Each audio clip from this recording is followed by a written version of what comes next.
The problem is that there's this, number one is the ETFs in general should only be as liquid as the underlying securities, because the market makers have to buy and sell, unbundling those securities. And if you're in microcap stocks, that's a problem. You also have flash crashes where liquidity just disappears. And these things are really dependent upon there being liquidity. And that's why you have the NAV and the actual trading price of the ETF tend to be close, because there's liquidity. As soon as liquidity disappears, that magic goes away, and you can have these things trade at very different prices relative to NAV.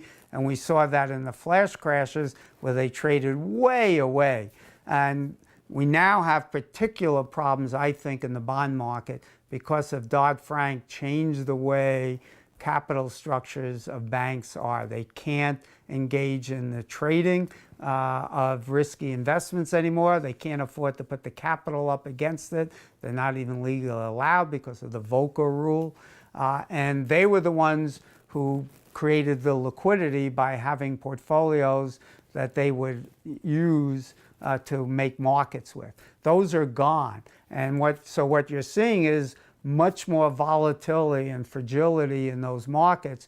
And the liquidity may look good, but the day you have a crisis, it literally dries up and you can't trade.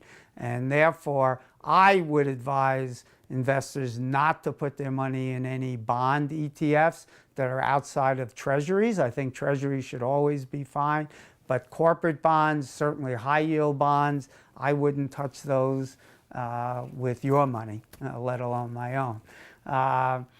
The equities, similar situation. I think you're probably okay in total market types of portfolio, but once you get into smaller niches, you run more of that risk. And investors should never make the mistake of treating the unlikely as if it's impossible.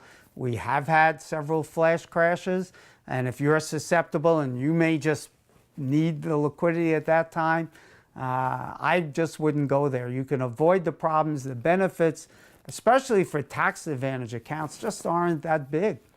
The big benefits of ETFs are really in the tax efficiency.